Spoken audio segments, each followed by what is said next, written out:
quelques affirmations et vous nous dites si c'est vrai ou si c'est faux. Je le disais, cette fois c'est sûr, le passeport vaccinal européen va bien voir le jour. C'est vrai ou c'est faux?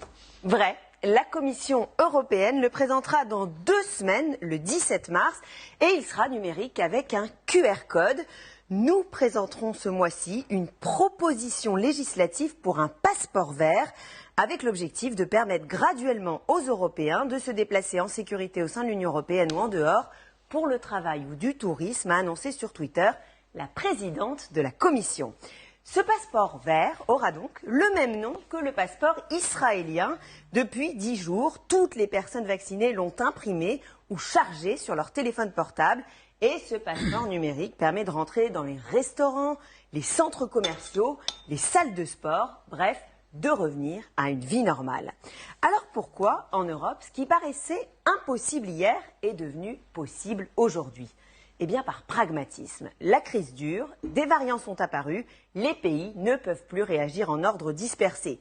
On sait que la Grèce était le grand promoteur de ce projet, comme les pays du Sud, les pays nordiques, le Danemark, l'Autriche, qui étaient très favorables à ce passeport vert pour sauver le tourisme. D'autres, comme l'Allemagne, étaient plus réticents. Maintenant, il y a consensus. Daher braucht es einen grünen Pass für jeden, der entweder geimpft ist. Politische Vorgabe ist, dass man das in den nächsten Monaten erreicht. Ich habe ja von 3 Monaten gesprochen und deshalb glaube ich, dass auch alle Mitgliedstaaten der Europäischen Union daran arbeiten. Mais pour être clair, à ce stade, ça ne concerne que les vols, que les voyages en avion. C'est vrai ou c'est faux? Faux. Ça concernera à minima tous les passages de frontières, que ce soit en avion, en train, en bateau, en voiture ou même à pied. Ensuite, chaque pays membre décidera. Plusieurs d'entre eux ont déjà signifié qu'ils comptaient étendre son utilisation à tout le reste. Ce sera donc peut-être ce passeport qui permettra aux touristes allemands en voyage en Grèce d'aller à la plage ou au restaurant. Chaque pays fera ses choix. Ouais, c'est vrai qu'on voit mal à partir du moment où la logique est adoptée, on voit mal que ça ne s'étende pas à tous les secteurs de la vie d'avant, entre guillemets. Troisième affirmation, ce passeport sanitaire ne sera utile que pour les personnes vaccinées. C'est vrai ou c'est faux? Faux, ce passeport tiendra aussi compte des tests PCR négatifs et mentionnera le fait qu'une personne ait déjà été malade et dispose d'anticorps contre la maladie. Pas question donc de limiter ce passeport à la seule condition d'être vacciné. Sinon, ça aurait signifié que la vaccination était obligatoire. Et ça, la France n'en veut pas. Ça ne veut pas dire, encore une fois, que ce sera un sésame absolu. Et c'est là où je veux en venir. Pour réussir, je dirais, le déconfinement, le retour à la vie normale, pendant encore quelques temps, il faut bien entendu se vacciner, mais il faudra aussi avoir, je dirais, des tests rapides. C'est une palette, encore une fois, de propositions. Voilà, vous avez un laissez-passer si vous êtes vacciné, mais aussi si vous avez des tests PCR négatifs, ou si vous avez été malade et qu'il est prouvé que vous avez encore des anticorps. Quatrième affirmation, la France, justement. La France a officiellement donné son accord, alors qu'on sait qu'elle y était opposée. C'est vrai ou c'est faux?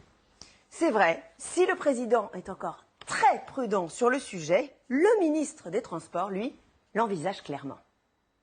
Nous allons mettre en place une organisation à travers ce que j'appellerais un pass sanitaire. C'est-à-dire on va demander à ce que d'abord les gens s'enregistrent pour faciliter, vous savez, le système d'alerte. C'est-à-dire que si quelqu'un est venu à un tel événement dans un lieu public, qu'il puisse s'être enregistré avec un code. La France, par exemple, pour les Outre-mer, mettra en place un pass sanitaire. Ça consistera à avoir une application dans laquelle vous pouvez rentrer vos tests PCR négatifs, les attestations de non-symptômes, bref, tous les documents de voyage, le cas échéant, le certificat de vaccination. Donc poussons jusqu'au bout. Dernière affirmation de Jennifer. Ce passeport sera donc utilisé en France pour aller au restaurant, au cinéma, voir un concert. Vrai ou faux? Alors là, c'est vrai et faux. D'ailleurs, Matignon le dit et le répète, à court terme c'est faux, ce passeport est prématuré. Il peut y avoir des pays qui souhaiteront l'imposer, on n'y peut rien, mais il n'est pas concevable que nous l'imposions aux Français avant que la vaccination ne soit totalement accessible. Ce n'est donc pas encore le moment. Mais au printemps, quand la vaccination s'intensifiera, le dossier sera clairement sur la table. Le secrétaire d'État au numérique, Cédric O, travaille déjà sur un projet de QR code pour rentrer dans les restaurants. Ce code contiendrait les données des clients pour retracer les chaînes de contamination et pourquoi pas ensuite les tests PCR et certificats de vaccination. Quant aux responsables de festivals, eux aussi envisagent la possibilité de mettre en place dès cet été un QR code pour prouver qu'un test PCR négatif a bien été réalisé moins de 72 heures avant l'événement. Voilà, et a fortiori, si on est vacciné, ça rentrera aussi. Merci Jennifer. Bonne ou mauvaise nouvelle? Finalement, on y va tout droit.